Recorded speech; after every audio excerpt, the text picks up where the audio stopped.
यदि उचित कहा जाए तो नर्मदा महापुराण में भोलेनाथ कहते हैं कि उचित ब्राह्मण को द्रव्य दक्षिणा देनी चाहिए। कितनी दें? कहते हैं जो गरीब हो, सामर्थ्यता भी बताई कि जो गरीब हो कम से कम उसको इतनी दक्षिणा दे कि वो संतुष्ट हो जाए।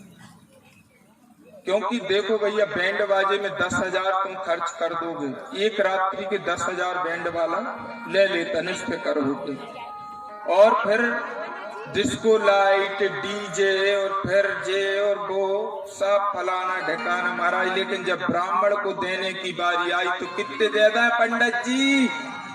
पंडित जी ने कही दे दो 5100। अरे खजाने का बतात इतने होते चढ़ गए, इतने होते चढ़ गए, और तुम हो सो और मांग रहे 1100 दे रहे। बोलो जल्दी संकल्प। पंडित जी ने कही भैया रहने दो, कम से कम इतना तो दो, आधे ही दे दो, 2500 कर दो भैया, देख लें बाद में। अबे तो कथा भी तुम्हें ही पढ़ने हैं, कथा भी तुम ही पढ़ो मालक जी। इतने में खवास आओ पीछे से, जितने होते सो इतने इतने छावर करो। समस्या बड़ी पड़ती है। तो कहा कि जो गरीब है तो वो गरीब अपने हिसाब से दक्षिणा दे। लेकिन एक बात ध्यान रखना कि ब्राह्मण यदि शादी विवाह पढ़ करके संतुष्ट हो जाए तो उसका दाम्पत्य जीवन हमेशा सुख शांतिमय व्यतीत होगा। यदि तुमने वहां ब्राह्मण की दक्षिणा में कटौती कर दी तो कहते हैं कलह पूर्ण वातावरण आपका बन जाता है।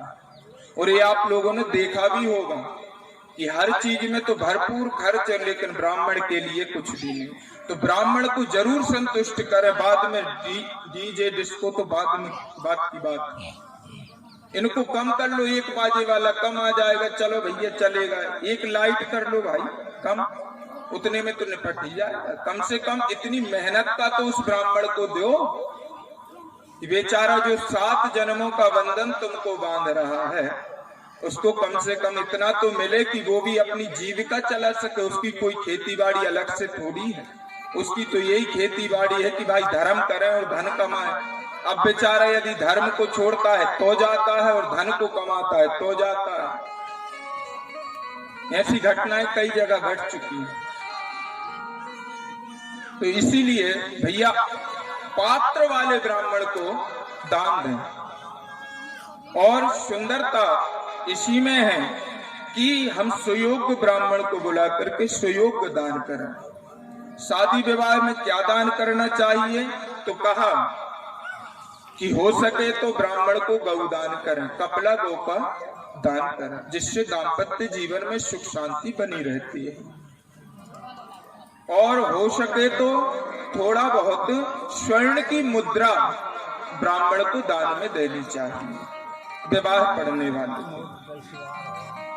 और हो सके तो ब्राह्मण का तिलक करते हुए इतनी द्रव्य दक्षिणा दें कि वो संतुष्ट हो जाए, और उससे 3 वचन भरवा लें कि हे ब्राह्मण देव आप संतुष्ट तो हो, हे ब्राह्मण देव आप संतुष्ट तो हो, हे ब्राह्मण देव आप संतुष्ट तो हो। यदि उसने कह दिया बस जजमान हम संतुष्ट हैं, खुश हैं, तो वो समझो आपका कार्य संपन्न हुआ, पूर्ण हुआ समझो। इसलिए ब्राह्मणों का सम्मान अवश्य करें और पढ़े लिखे ब्राह्मणों को ही आमंत्रित करें। कहा कि जो श्राद्ध आदि करवाता है उसका क्या करें महाराज? उससे विवाह पढ़वाएं? बोले बिल्कुल, उससे भी विवाह पढ़वाओ, उससे भी सब कर्म करवाओ, लेकिन यथा योग्य सबको दक्षिणा प्रदान करो। क्योंकि यदि तुमने श्राद्ध आदि कर्मों में ब्राह्मण तो मांगते हैं, क्योंकि वो भी सोचते हैं कि भाई आधा तो देंगे ही, लेकिन उनकी सामर्थ्यता अनुसार यदि तुमने आधा भी उनको नहीं दिया तो फिर तुमने कुछ भी नहीं किया। इसीलिए उनकी सामर्थ्यता अनुसार उनको दान करना यथोचित है। श्राद्ध में यदि आप भरपूर दान करते हैं तो आपके पितर आकाश में नृत्य करते हैं, ऐसा कहा जाता है। कहा कि राजन जो चैत में और बैसाख में सतुए का दान करता है, सतुआ होता है, चना गेहूं का बनता है, गुड़ के साथ खाते हैं। जो सतुए का दान करता है उसके पितर बड़े तृप्त होते हैं। जेठ आषाढ़ में चने और उसका क्या कहते हैं उसको, मका का जो दान करता है उसको अनंत पुण्य का फल प्राप्त होता है। अन्नदान, वस्त्रदान, भूमिदान, स्वर्णदान और गोदान, और सबसे बड़ा बताया गया है कन्यादान। कहते हैं जो व्यक्ति, इधर उत्तानपाद राजा ने कहा कि प्रभु कन्यादान के विषय में आप हमें विशेष करके बताएं। जो व्यक्ति कन्या का दान करता है उसे किस फल की प्राप्ति होती है, यह कृपा करके बताइए। तब भगवान भोलेनाथ ने कहा कि हे उत्तानपाद राजा, तुमने अच्छी बात पूछी। कन्यादान करने वाला अनंत जन्म वर्ष कल्प पर्यंत तक मेरे लोक में निवास करता है। और जो व्यक्ति कन्या के बदले में पैसे मांगता है वो हजारों लाखों गौ के अपराध का काम करता है, उसे 100 वर्षों तक नरक में सड़ना पड़ता है। जो कन्या का विक्रय करता है, बेचता है, और जो व्यक्ति कन्या को प्रदान करता है और कन्या लेने वाला जो व्यक्ति मांग करता है, जिसे बोलते हैं दहेज, मांग करता है, उसके पूर्वज उससे तृप्त नहीं होते हैं, बल्कि उल्टा ये भी नरक का गामी बनता है और 100 वर्ष पर्यंत नरक में निवास करता है जो दहेज मांगता है। और कहा कि प्रभु एक बात बताओ, जिसके पास धन ना हो और वो कन्या का विवाह करना चाहे और कुछ भी ना दे तो क्या किया जाए? तो भोलेनाथ ने कहा कि जो कन्या का विवाह करना चाहे और उसके पास देने के लिए कुछ भी ना हो तो वो केवल 3 बार यह बोल दे कि कन्या को मैं प्रदान कर रहा हूं, कन्या ही मेरा धन है, कन्या ही मेरा सब कुछ है, आप इसको ग्रहण करें। तो इससे बड़ा और कोई दान हो नहीं सकता। और बाकी माता पिता की इच्छा से कन्या को उसके रहने योग्य, खाने पीने, बनाने, सोने, ओढ़ने, बिछाने लायक वस्तुएं देनी चाहिए। कहते हैं कि जो कन्या का दान करता है वो सबसे बड़ा दानी कहा जाता है और वो मेरे लोक में उत्तम गण की योनि प्राप्त करता है और मेरे साथ हमेशा निवास करता है। कन्यादान की बहुत बड़ी महिमा बताई गई है। दहेज लेना भी पाप है और देना भी पाप है। सामर्थ्यता अनुसार दहेज देना चाहिए, सामर्थ्यता अनुसार दहेज लेना चाहिए। कहते हैं कि व्यक्ति की आयु ऐसे ही निकल जाती है। व्यक्ति को उम्र कितने वर्ष की मिली है कलयुग में? बोले 100 वर्ष की। कितने वर्ष की? जरा जोर से आप लोग भी तो बोलो। 100 वर्ष की। अब 100 वर्ष में से आप लोग थोड़ा सा अंदाजा लगाएंगे क्या कि हमने 100 वर्ष का किया क्या? उम्र तो हमको मिली 100 वर्ष की, लेकिन उस 100 वर्ष का हमने किया क्या? कहते हैं छोटे हैं बचपन में मात पिता बालकन बुलावे उदर भरे सोई धर्म सिखावे। बालक हुए, बालक होने के बाद में 5 वर्ष की अवस्था भई, माता पिता ने कहा कि बेटा जाओ धन कमावे की विद्या सीख के आओ। उदर भरे सोई धर्म सिखावे। स्कूल में भेज दिया, 5 किलो का बस्ता, 2 किलो का बच्चा। अब इतना भार रख करके भेज दिया, पढ़ लिख करके कलेक्टर साहब बन गए तो कहा कि विवाह कर दिया जाए। 25 वर्ष के हो गए, अभी देखो कुछ भी नहीं किया। 25 वर्ष के हो गए तो विवाह हो गया। विवाह हुआ तो ससुराल प्यारी भई जब तक रिपुरूप कुटुंब भय तब तक जैसे ही ससुराल प्यारी लगने लगी तो घर के लोग कैसे लगने लगे, शत्रुओं जैसे। रिपु रूप कुटुंब भये तरते। अब भैया नाती पोता हो गए, उसमें मन रम गया, भगवान का चिंतन ही नहीं। हो गए 50 वर्ष में भी अब धन कमाना, बालक बड़े हो रहे हैं, उनके लिए कमा के ले आओ, विवाह करना है, फिर उनका ले भैया। भगवान ने सोचा था कि मैं भेज रहा हूं इसको कि ये जाएगा और भजन करेगा। ये भजन तो छोड़ो, भोजन में लगा हुआ कि इनका भरण पोषण कैसे हो, परिवार का, घर का। अब महाराज 75 के हो गए, 51 लगता है तो उम्र भी कहने लगती 51, मतलब बन, घर में मत रुको, बन, निकलो बन की ओर। लेकिन महाराज व्यक्ति इतना जिद्दी होता है कि वो तो फिर भी लगा रहता है। अंत में कहते हैं बिल्कुल भजन पूजन नहीं कर पाता और अपने निकल लेता है। आया है सो जाएगा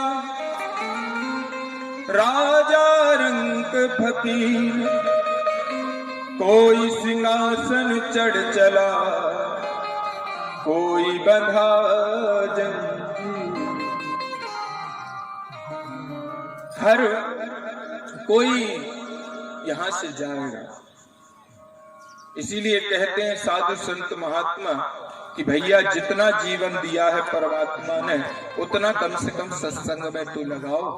सत्संग में बैठो, उठो, भगवान का नाम उच्चारण करो, क्योंकि भगवान ही तुम्हें मोक्ष के मार्ग पर ले जाएंगे। अरे मान मेरा कहना, नहीं तो पछताएगा, माटी का खिलौना माटी में मिल जाएगा। मान मेरा कहना, नहीं तो पछताएगा, माटी का खिलौना माटी में मिल जाएगा। मान मेरा कहना, नहीं तो पछताएगा, माटी का खिलौना माटी में मिल जाएगा। मान मेरा कहना, नहीं तो पछताएगा, माटी का खिलौना माटी में मिल जाएगा। जो दिन का खेल है झूठ का तमाशा, दिन का खेल है झूठ का तमाशा, पानी में गिरे तो गल जाएगा बतासा, पानी में गिरे तो गल जाएगा बतासा। राम नाम चलते प्राणी भव पार जाएगा, राम नाम जपते प्राणी भव पार जाएगा।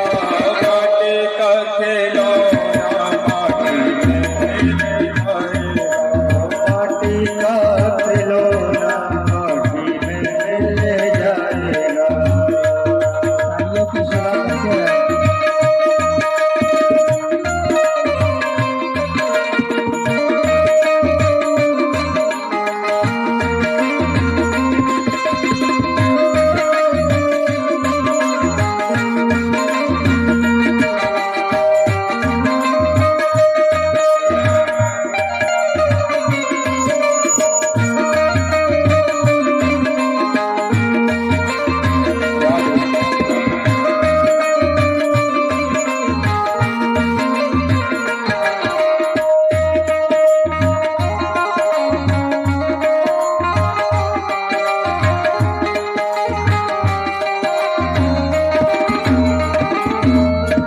कौड़ी कौड़ी माया जोड़ी जोड़े हैं खजाने, कौड़ी कौड़ी माया जोड़ी जोड़े हैं खजाने। ओ कौड़ी कौड़ी माया जोड़ी जोड़े हैं खजाने, ओ कौड़ी कौड़ी माया जोड़ी जोड़े हैं खजाने। छोड़ के खजाना एक दिन जाना तुझे जाना है, छोड़ के खजाना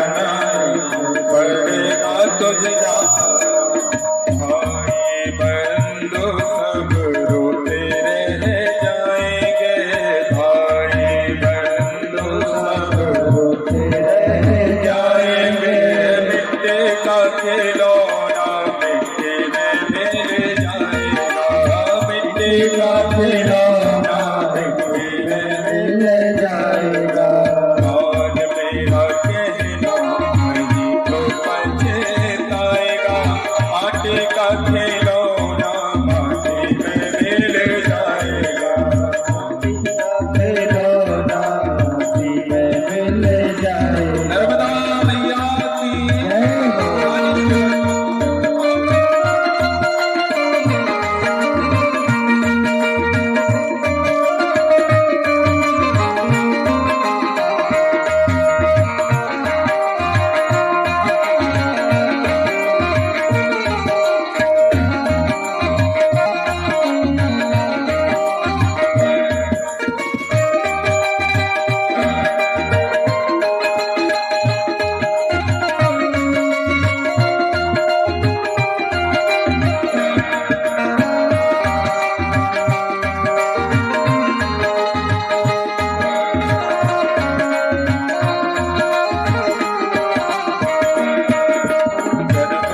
भगवान ने उसका तो ध्यान कर, जन्म दिया भगवान ने उसका तू ध्यान कर। राम राम सीताराम सुबह और शाम कर, राम राम सीताराम सुबह और शाम कर, कर। जन्म दिया भगवान ने उसका तो ध्यान कर, जन्म दिया भगवान ने उसका तू ध्यान कर। राम राम सीताराम सुबह और शाम कर, राम राम सीताराम सुबह और शाम कर। राम नाम से ही तेरा कल्याण है, राम नाम से ही तेरा कल्याण है। मान मेरा कहना नहीं तो पछताएगा, मान मेरा कहना नहीं तो पछताएगा। मान मेरा कहना नहीं तो पछताएगा। माटी का खिलौना माटी में मिल जाएगा, माटी का खिलौना माटी में मिल जाएगा। माटी का खिलौना माटी में मिल जाएगा, माटी का खिलौना माटी में मिल जाएगा। बोलिए नर्मदा मैया की। जय हो। तो इसीलिए भैया जीवन को हमेशा सत्संग से जोड़ करके रखो, धर्म से जोड़ करके रखो। आयु को यूं ही व्यतीत मत करो, सत्संग करो तो अच्छे का करो और धर्म में लगो। यही सबसे बड़ा उत्तम कार्य जीवन का है। और जो भी भगवान के प्रति स्नेह हो, प्रेम हो, उसको भगवान को समर्पण करो। क्योंकि कहते हैं कि हमारी एक भी सांस बिना भगवान के नाम की ना निकले, कि सांस सांस पे कृष्ण भज, वृथा सांस जनि खो, ना जाने या श्वास की आवन हो ये न हो।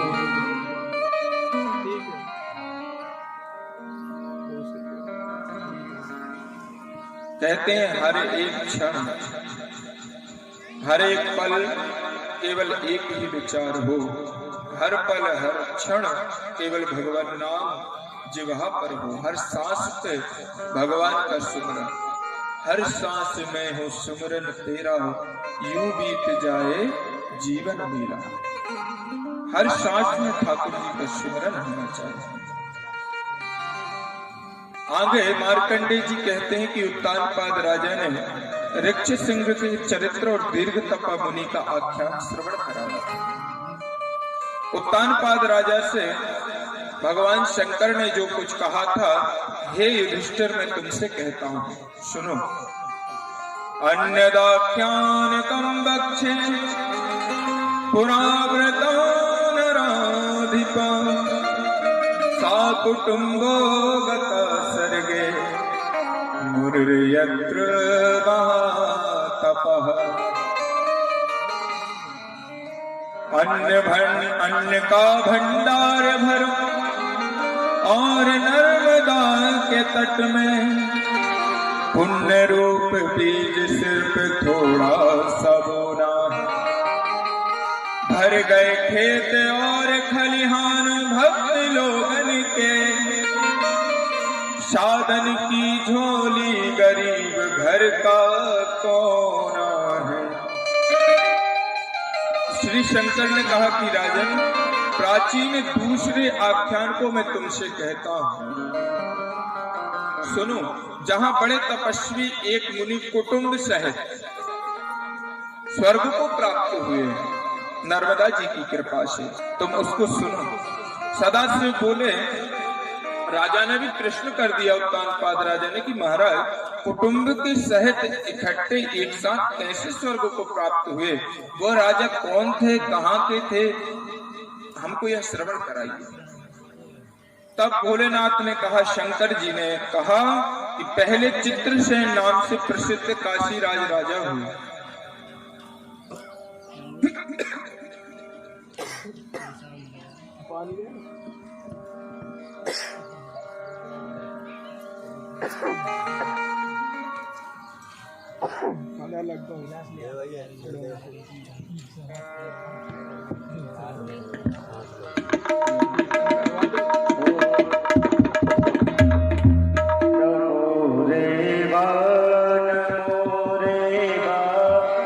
नमो माता, नमो माता, सभी लोग गाएं।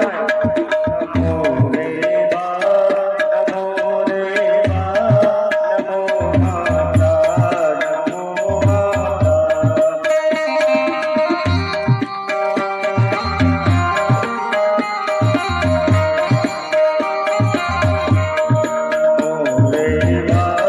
नमो रेवा, नमो माता, नमो माता।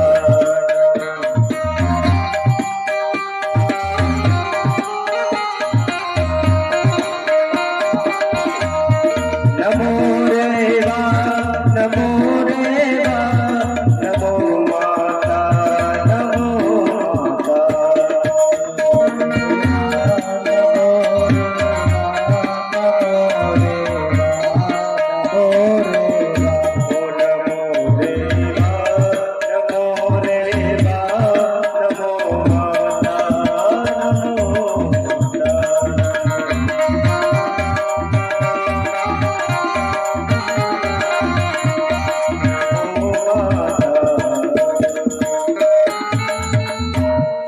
कहते हैं कि ऋक्षसिंह दीर्घ तपा का पुत्र था, दीर्घ तपा मुनि के पुत्र थे, और ये मृगों के साथ में खेला करते थे। दीर्घ तपा के जो पुत्र थे ऋक्षसिंह, ये ऋक्षशृंग जो है मृग बन जाया करते थे और मृग के झुंडों के साथ में खेला करते थे। एक बार काशीराज राजा ने संकल्प लिया कि मैं जंगल में जाकर के मृगों का शिकार करूंगा।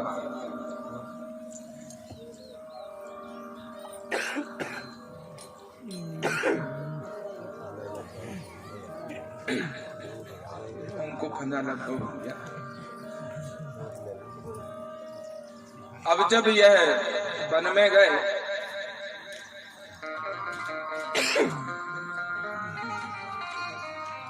वन में जाकर के इन्होंने संकल्प किया कि मैं मृगों का शिकार करूंगा। यहाँ दीर्घ तपा मुनि के जो पुत्र थे ऋक्षशृंग वन में मृगों के झुंड में बैठे हुए थे। इन्होंने जाकर के, बनारस के राजा है चित्रसेन, और जाकर के खूब दूर तक से देखा तो इन्होंने क्या देखा कि अंधियारा छाया हुआ है, धुंधला धुंधला सब कुछ दिखाई दे रहा है, कुछ भी यहाँ से ठीक ठीक समझ में नहीं आ रहा है। तो वन में बहुत से सैनिकों को साथ में लेकर के पधारे और सैनिक भी इनके साथ में गए। अंत में यह सैनिकों से बिछड़ गए, और जब यह सैनिकों से बिछड़े तो इन्होंने आगे जाकर के एक बहुत गहन गुफा में प्रवेश किया। जब एक गहन गुफा में प्रवेश कर गए तो वहां पर इन्होंने क्या देखा कि बहुत सारे झुंड बैठे हुए हैं मृगों के, और ये वही वन है जिसमें ऋक्षशृंग मृग बन करके बैठे हैं और मृगों के संग कीड़ा कर रहे हैं। बड़ा तेजस्वी बालक था दीर्घ तपा मुनि का। राजा ने देखा तो कुछ विचार किया कि क्या किया जाए। अंत में इन्होंने एक बाण उठाया है जो कि बिना आवाज किए चलता था।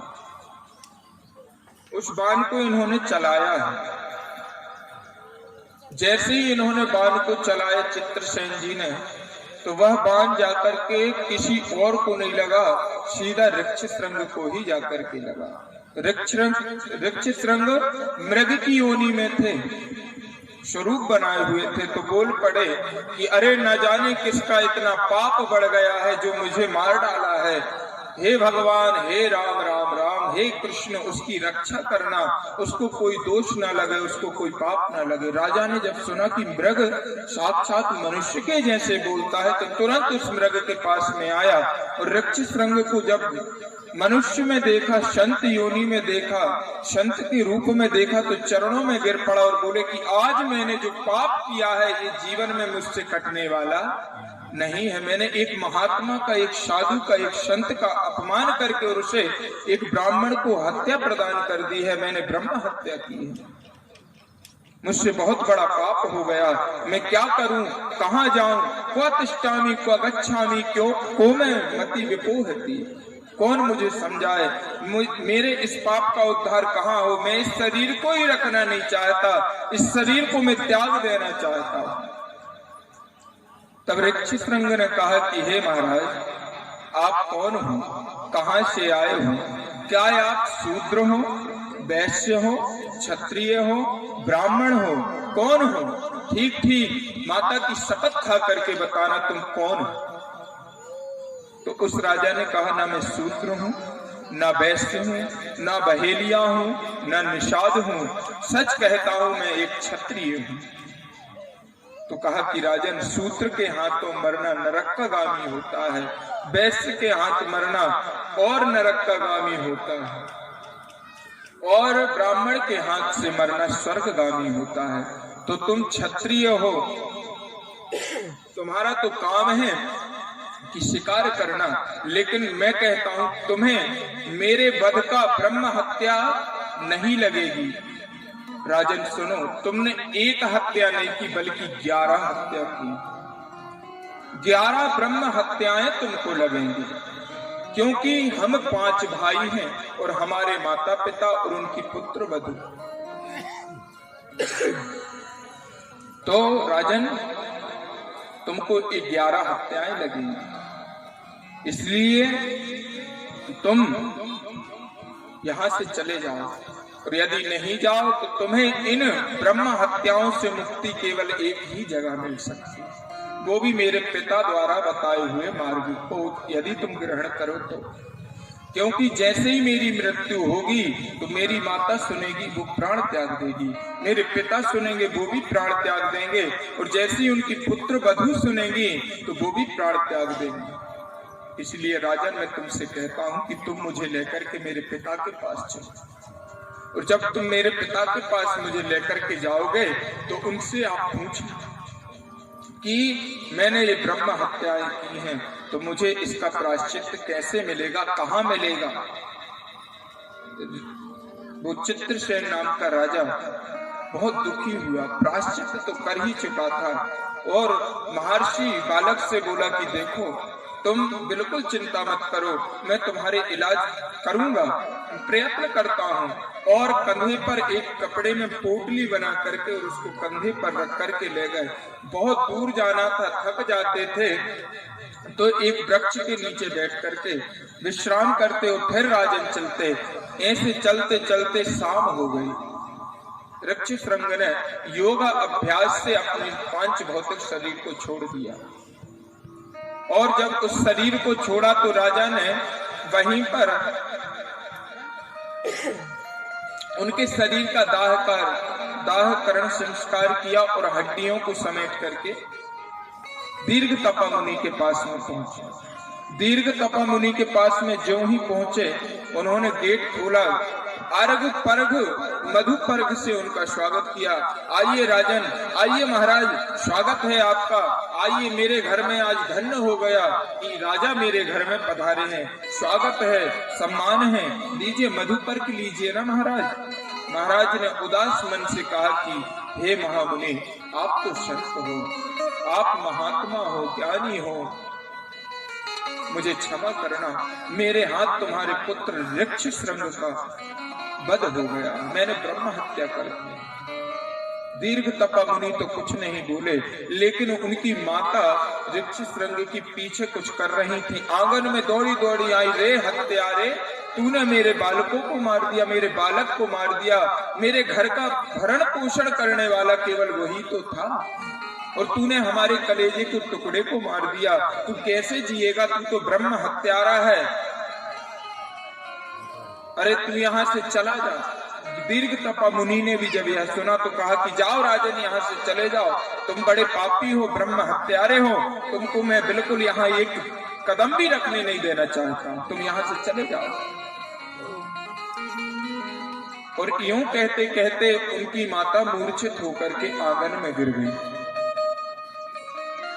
आगे चल करके दीर्घ तपा मुनि ने कहा कि राजन, मैंने तुमको डांट दिया, लेकिन तुम बिना कहे हुए तो यहाँ आते नहीं, क्या कारण है जो तुम यहाँ आए हो, सच सच बताना, तुम कौन हो, वैश्य हो, शूद्र हो, क्षत्रिय हो, ब्राह्मण हो, कौन हो, सच बताना। तो कहा महाराज, ना मैं बहेलिया हूं, ना क्षत्रिय हूं, मैं क्षत्रिय हूं और मेरे हाथ से वध हो गया है। तो कहा कि देखो, दीर्घ तपा मुनि ने कहा कि तुमने एक नहीं बल्कि 11 हत्याएं, ब्रह्म हत्याएं तुमने कर दी। इसके बाद में इनकी माता मरेगी, माता मरेगी तो पुत्र वधुएं मरेंगी और अंत में मैं मर जाऊंगा, तुमको 11 ब्रह्म हत्याएं लग जाएंगी। तुम एक काम करो कि जैसा मैं कहता हूं वैसा तुम करना। कहा महाराज, मैं इन हत्याओं से कैसे मुक्त हूं? तो कहा कि तुम एक काम करना, शूल भेद नामक एक स्थान है, तीर्थ है, वहां पर जब हम सब लोग मर जाएं तो हमारी अस्थियां जो बचे तो तुम ले जा करके जो शूल वेद में ब्रह्म कुंड है और ब्रह्म कुंड में जो गंगा कुंड है, उस गंगा कुंड में ले जा करके इन अस्थियों को डाल देना, नर्मदा तट पर। जैसे ही कहा तो महाराज ने कहा ठीक है, आप लोग जैसा कहते हैं वैसा ही हम करेंगे। इतने में क्या होता है कि माता की मृत्यु हो जाती है, पुत्र वधुएं मर जाती हैं। दीर्घ तपा मुनि भी योगाभ्यास से अपने शरीर को छोड़ देते हैं। सबका दाह कर्म संस्कार चित्रसेन राजा करता है, काशी का जो राजा है वो सबका दाह कर्म संस्कार करता है। अंत में हड्डियों को समेट करके, उनकी राख को समेट करके शूल वेद आता है, त्रिशूल वेद, जहां भोलेनाथ ने अंधक दैत्य को मार करके अपने त्रिशूल को गड़ा दिया था। कल आपने कथा श्रवण की थी। तो वहां पर पाताल तक वो गया था त्रिशूल, वहां से गंगा प्रकट हुई थी। तो कहा कि जाओ तुम जाकर के ले जाकर के, उन्होंने वो हड्डियां गंगा कुंड में डाली और जैसे ही वो हड्डियां डाली तो कुछ ही क्षण पश्चात राजा क्या देखता है कि वो सब परिवार 11 लोग जो है सबके लिए विमान आए हैं, सब विमान में बैठ करके चले जा रहे हैं। बोलो नर्मदा मैया की। तो उत्तानपाद राजा ने प्रश्न कर दिया कि महाराज, नर्मदा जी में गंगा जी कैसे आए और सरस्वती जी कैसे आई, ये हम श्रवण करना चाहते हैं। जब ऐसे कहा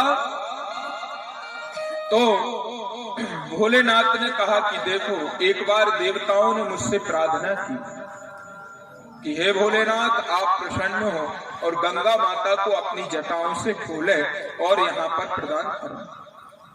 मैं देवताओं से बड़ा प्रसन्न हुआ और देवताओं से जब मैं प्रसन्न हो गया तो मैंने एक जटा ढीली की और एक धार गंगा की मैंने यहाँ छोड़ी, वो गंगा कुंड के नाम से। भोलेनाथ कहते हैं कि जो व्यक्ति यहाँ पर आकर के अपने जीवन को त्यागता है उसके लिए भगवान का विमान आता है। त्रिशूल वेद की बड़ी महिमा है। दीर्घ तपा मुनि के सहित उनका सब परिवार एक साथ स्वर्ग को प्राप्त हो गया। यह बड़ी विचित्र बात है, लेकिन ब्रह्मा जी से संबंध रखने वाली सरस्वती कैसे आई? तो कहा एक बार ब्रह्मा जी तप कर रहे थे, उनसे उत्पन्न हुई एक पुत्री जिसका नाम है सरस्वती। वो आकर के यहाँ पर एक कुंड के रूप में परिणत हो गई। तो कहा कि यहाँ 3 कुंड हैं, लेकिन गंगा कुंड दिखाई नहीं देता। वो शिलाओं के बीचों बीच है, देव शिला है, देव शिलाओं के बीचों बीच वो कुंड है, गंगा कुंड। यहाँ पर त्रिवेणी संगम भी कहा जाता है। जो त्रिवेणी संगम इलाहाबाद में होता है, जो लोग जाते हैं और जाकर के उसमें स्नान करते हैं, जो पुण्य फल गया आदि तीर्थों में प्राप्त होता है, नैमिषारण्य आदि तीर्थों में प्राप्त होता है, जो अर्ध कुंभ पूर्ण कुंभ में प्राप्त होता है, वह फल केवल त्रिशूल वेद के आचमन जल कर लेने से प्राप्त हो जाता है। इतनी बड़ी महिमा है। कहा जो मनुष्य इस कुंड में स्नान करता है उसे सारे तीर्थों का पुण्य फल प्राप्त हो जाता है। इतनी महिमा है त्रिशूल वेद की। बोलो नर्मदा मैया की, शंकर भगवान की। और कहते हैं कि राजन, मैंने तुम्हें इस प्रकार यह चित्रसेन राजा की कथा श्रवण कराई, लेकिन आगे तुमने और सुना नहीं है। तो तानपाद बोले कि महाराज मैं और श्रवण करना चाहता हूँ, ये बताइए कि चित्रसेन राजा का आगे चल करके क्या हुआ। तो कहा कि चित्रसेन राजा ने अपने ब्रह्मत्व ब्राह्मण हत्या से मुक्त हो गया। जैसे ही उसमें अस्थियां प्रदान की हैं कुंड में, तो वो ब्रह्म हत्या से छुटकारा पा गया और पुनः अपने शरीर को लेकर के काशीराज जाने को उद्यत हुआ। तभी आत्मा से आवाज आई कि किस भरोसे से तुम जाओगे काशी लौट करके। तो कहा कि यहीं दीर्घतपा मुनि के पास रुक जाऊं। तो फिर कहा कि नहीं। फिर उसी चोटी पर चढ़ करके, त्रिकूट की चोटी पर, त्रिशूल वेद में एक चोटी है त्रिकूट चोटी, उस पर चढ़ करके जैसे ही वो कूदने को हुए, उस कुंड में गिरने ही वाले थे, मध्य में ही अप्सराएं आ गई, गंधर्व नाचने लगे, कूदने लगे और कहने लगे धन्य है राजा, तुम्हारी तो मुक्ति हो गई। और विमान में बैठ करके भगवान के गोलोक धाम को चले गए। इस प्रकार चित्रसेन राजा का मोक्ष हुआ। आगे चल करके काशी राज के मोक्ष का वर्णन इस प्रकार हमने तुमको श्रवण कराया है। कहते हैं कि आगे चल करके एक राजा और हुए हैं जिनका नाम वीरसेन, चेदी नरेश वीरसेन है। इन्होंने खूब तपस्या की। इनकी एक पुत्री है भानुमती। भानुमती का विवाह इन्होंने कर दिया कम उम्र में, तो वह पुत्री विधवा हो गई। जब वह पुत्री विधवा हो गई, ये 100 यज्ञों में बैठे हुए थे, जो 100 वर्ष तक चलता है यज्ञ, उस यज्ञ में बैठे हुए थे। इन्होंने फिर एक और यज्ञ किया जो 12 वर्षों तक चलता है। ऐसे यज्ञ में जब यह बैठे हुए थे, उसी समय इनकी पुत्री का पति नष्ट हो गया। जब इनकी पुत्री का पति नष्ट हुआ तो राजा को, चेदी नरेश को बड़ा दुख हुआ। इनकी पुत्री आई और पुत्री ने आकर के कहा कि पिताजी आप दुख मत मनाइए, आप यज्ञ को पूर्ण कीजिए। यज्ञ को जैसे ही पूर्ण हुआ जान करके राजा ने गले से पुत्री को लगाया, रोते हुए कहा कि अरे ये तो गलत हुआ, लेकिन एक बात है, तुम यहीं रुको। भानुमती ने कहा पिताजी मुझे इस बात में बिल्कुल लज्जा नहीं है कि पिता के घर बेटी रुकी है, मैं बिल्कुल लज्जा नहीं खाती हूँ। मैं तो एक मोटा सा वस्त्र लेती हूँ और केवल संन्यास ग्रहण करती हूँ, तीर्थों का सेवन करने के लिए मैं जा रही हूँ, आप मुझ पर कृपा करें। इधर भानुमती ने जब इस प्रकार से पिता से कहा तो पिता ने हजारों लाखों सैनिकों के साथ में अपनी पुत्री को भेज दिया। अस्त्र शस्त्र से सुसज्जित वह आगे पहुंची। कहते हैं सभी तीर्थों का सेवन करते हुए, अनेकों अनेक दान करते हुए वो अंत में शूलवेद पहुंचे। त्रिशूल वेद में उन्होंने बहुत दान पुण्य किए और दान पुण्य करने के बाद में वहीं ठहर गए। जब ऋषि मुनियों से पता चला कि ये बताइए ब्राह्मण देवता की इस त्रिशूल वेद की क्या महिमा है, तो कहा कि यहाँ 3 कुंड है, ब्रह्म कुंड, रुद्र कुंड और गंगा का कुंड, और यहाँ जो रहता है उसकी मुक्ति हो जाती है। इस प्रकार जब कहा तो वो भानुमति वहीं पर भगवान भोलेनाथ का पूजन अर्चन बेल्व पत्र आदि से करने लगी। एक दिन एक बहेलिया वहां पर पहुंचा। बहेलिये ने 2-3 दिन से कुछ भी नहीं खाया था और उस दिन पड़ी थी एकादशी। एकादशी के दिन त्रिशूल भेद में कोई भी भोजन नहीं करता था। एकादशी का बड़ा महत्व मानते थे। चैत्र मास की एकादशी थी। बहेलिया भूखा था बेचारा 4-6 दिन से, और शबरी जो उसकी पत्नी थी वो भी बड़ी भूखी थी। उसने सोचा कि चलो 2-4-8 कुंद फूल तोड़ लें। कमल के फूल तोड़ करके ले गई। इधर भानुमति के सेवकों को उसने जैसे ही फूल दिए तो सेवकों ने फूल लिए और ले जा करके महारानी को अर्पित किए। महारानी ने कहा बड़े सुंदर कमल हैं, कहाँ से लाए हैं? तो कहा कि एक बहेलिया और शबरी 2 आए हैं और वो ये फूल बेच रहे हैं। तो कहा और मुझे फूलों की इच्छा है, उन्हें जितना धन चाहिए, जितना भोजन चाहिए मैं देने के लिए तत्पर हूं, उनको बुला कर के लाओ। तभी इन्होंने किसी ब्राह्मण के मुख से एकादशी की महिमा सुन ली कि एकादशी में तो यहाँ पर साक्षात विष्णु अवतार लेकर के आते हैं और जो एकादशी व्रत रखता है उसका मोक्ष हो जाता है। तो क्यों ना आज हम 4-6 दिन से तो भूखे हैं ही, आज और क्यों ना भूखे रह लें। तो जब इस प्रकार कहा तो रानी ने कहा नहीं नहीं, तुम तो 8-10 दिन से भूखे हो, एक काम करो, एक फूल पुष्प मुझको दे दो और कुछ इसके बदले में अन्न ले लो। जब इस प्रकार कहा तो व्याध ने कहा कि नहीं नहीं, हमको अन्न की आवश्यकता नहीं है, जैसे 4 वैसे 5 दिन भी चलेंगे, आज एकादशी है तो हम व्रत रहेंगे, हमको नहीं चाहिए। कहा तो हम बिना दक्षिणा के फूल लेना स्वीकार नहीं करेंगे, क्योंकि बिना दक्षिणा के फूल यदि हम ले लेंगे तो देव हमसे स्वीकार नहीं करेंगे। दान में यदि कुंद मिलते हैं, फूल मिलते हैं, तो उनको देवता स्वीकार नहीं करते हैं। इसीलिए हम आपसे पुष्प खरीदेंगे, आप हमको बेचिए। कहा नहीं नहीं, हम बेचेंगे नहीं, हम तो ऐसे ही देते हैं, ना हमको उपहार चाहिए, ना कोई धन का लोभ है, ना लालच है। आप तो एक काम कीजिए, आप इन फूलों को भोलेनाथ पर चढ़ाइए, ये फल भी आप लीजिए और भोलेनाथ को अर्पण कीजिए। कहा नहीं नहीं, क्योंकि शूद्र के हाथ का यदि हम फूल दान लेते हैं तो भगवान ग्रहण नहीं करते। यदि ब्राह्मण शूद्र के हाथ का दान लेता है तो उसको घोर नरक की प्राप्ति होती है। वैश्य के हाथ का थोड़ा बहुत दान ले सकता है, क्षत्रिय के हाथ का दान लेना उत्तम है, और ब्राह्मण को ब्राह्मण यदि दान कर रहा है तो उसे स्वर्ग की प्राप्ति होती है। इसीलिए आप हमसे बहेलिए हो आप, और हम भानुमति क्षत्रिय हैं, क्षत्रिय पुत्री हैं, क्षत्रिय पत्नी हैं, इसीलिए आप धन लीजिए और धन ले करके हमको कुंद और पुष्प दीजिए। जब इस प्रकार कहा तो उन्होंने कहा नहीं नहीं, हम इस प्रकार से आपको पुष्प हम आपकी स्वीकार नहीं करेंगे, आपको धन लेना ही पड़ेगा।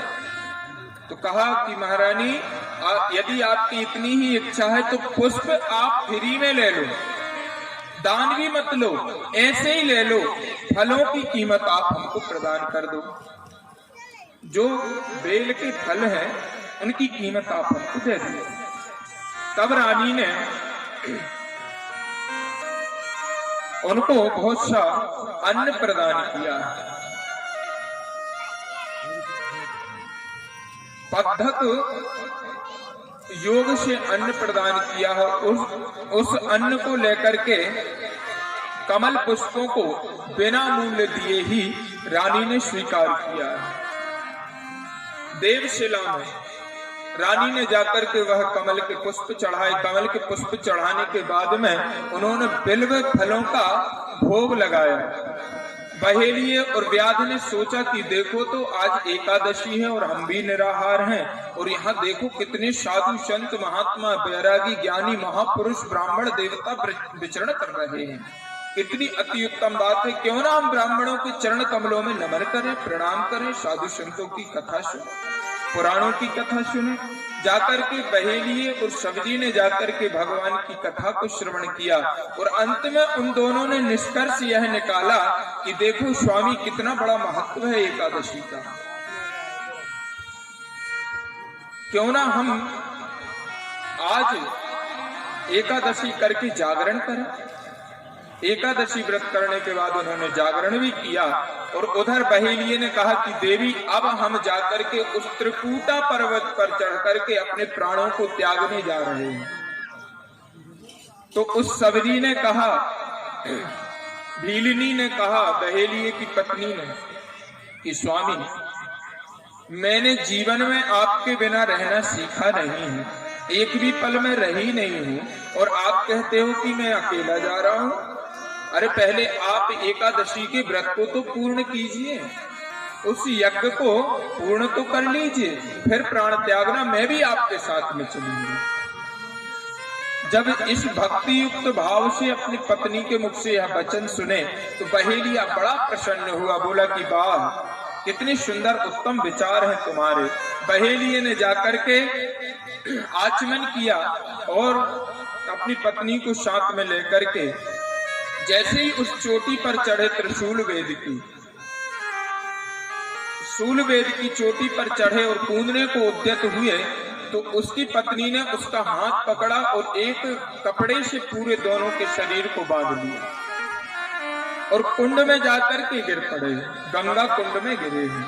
इधर भानुमति को पता चला, भानुमति फूल पुष्प और फल लेकर के गई, और जैसे ही प्रदान करना चाहती थी तो बहेलिये और शबरी को देखा। जब बहेलिया और शबरी को देखा तो कहा कि अरे तुम लोग इधर क्या कर रहे हो, निकल आओ, मृत्यु को प्राप्त मत हो। तो उन्होंने कहा नहीं नहीं, इतना सुंदर अवसर हमको कहाँ प्राप्त होगा, क्योंकि हमने कल एक दृश्य यहाँ पर देखा था। अरे क्या दृश्य देख लिया तुमने इधर? तब बहेलिये ने बताया कि एक मांस भक्षी पक्षी आकाश से उड़ता हुआ जा रहा था, सांप को लिए हुए था, उसका अन्यत्र मांस पक्षी, भक्षण करने वाले पक्षी उसका पीछा कर रहे थे। तो हमने देखा कि वो सांप को लिए हुए पक्षी के पीछे जैसे ही उसने चोंच का प्रहार किया, और जैसे ही चोंच का प्रहार उस पर पड़ा तो वो सांप इस कुंड में गिर गया। और जब वो इस कुंड में गिरा तो उसके लिए हमने हमारे देखते देखते ये घटना घटी। कौन सी घटना? बोले हमारे देखते देखते वो सांप मनुष्य योनि होकर के अपना पूरा संपूर्ण शरीर त्याग करके मनुष्य योनि होकर के मुकुट कंकण आदि रख करके विमान में बैठ करके सीधा भगवान के धाम को गया। इसीलिए हम भी अपने प्राणों को त्याग देंगे और सीधे भगवान के धाम को जाएंगे, क्योंकि नर्मदा जी में एक आचमन करने का महत्व है। जब इस प्रकार से कहा तो बहेलिया अति प्रसन्न होकर के और कहने लगा कि देवी हमको आप रोको मत, हमको तो भगवत प्राप्ति के लिए तुम जाने दो। बहेलिये की बात को भानुमति जी ने सुना तो कहा कि ठीक है जाओ, और भानुमति के देखते देखते तुरंत विमान आए हैं, वहां से भगवान के द्वार से विमान आए। भोलेनाथ कहते हैं कि उत्तानपाद राजा जब वो विमान आए हैं तो उन विमान में दोनों दंपति बैठ करके भगवान के लोक को सिधा रहे हैं। बोलो शंकर भगवान की। आगे भी जगह है भैया, आप लोग सभी लोग आगे आगे आ जाओ। सब वहां नीचे बैठ रहे हैं लोग, शायद माताएं आगे आ जाओ, भैया बहन जो भी है आगे पर्याप्त जगह है।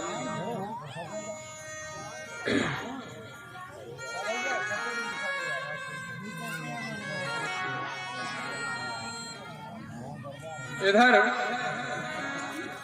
जब भानुमति ने यह दृश्य देखा तो भानुमति ने क्या किया, अपने सैनिकों से कहा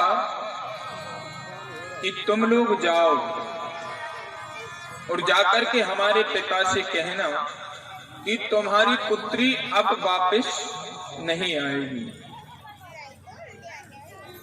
इधर चेदी नरेश से जाकर के सैनिकों ने कहा कि महाराज आपकी पुत्री भानुमति जो है कहती है कि अब लौट करके नहीं आएंगी। और भानुमति ने जाकर के उसी त्रिकूटा पर्वत पर पहुंची हैं सूलवेद के, और चोटी पर चढ़ गई हैं, अपने शरीर को कसा है, अध उत्तरीय वस्त्र को धारण किया है, और जैसे ही वो कूदने को यद्यत हुई हैं तो वहां पर हजारों लाखों ऋषि मुनि, देवी देवता, गंधर्व, अप्सरा आकर के हाथ जोड़े हुए उनका स्वागत करने लगे कि धन्य है देवी, तुमने जीवन भर तो भोलेनाथ का पूजन किया, यजन किया, और आज इस गंगा कुंड में कूद करके आप हमारे साथ में चलोगी। धन्य हो देवी, धन्य हो। माता से आप लोग भी यही प्रार्थना कीजिए कि हे भगवती, हमारी भी नाव आपके ही सहारे है, ये जो जीवन की नैया है, हे भगवती आप चाहे इसे पार लगा दो चाहे डुबा दो, हम तो आपकी शरण में बैठे हैं, जैसा आपको करना हो सो आपके ही हवाले।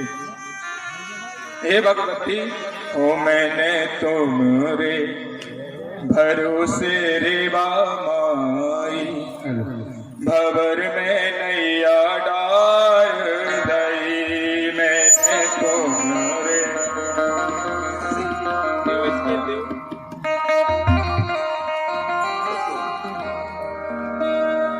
हो, मैंने तुमरे भरोसे रे माई, भवर में नैया डार दई, मैंने तुमरे भरोसे रे माई, भवर में नैया डार दई।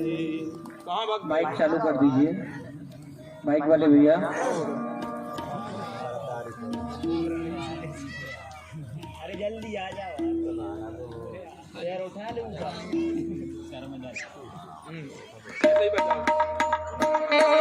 डार दई रे नैया डार दई, डार दई रे नैया डार दई, मैंने तुमरे भरोसे रे माई, भवर में नैया डार दई, मैंने भरोसे रे माई, भवर में नैया डार दई, ओ मैंने तुमसे भरोसे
नैया बनी माया, चंदन की मैया बनी माया, चंदन की नैया बनी माया, चंदन की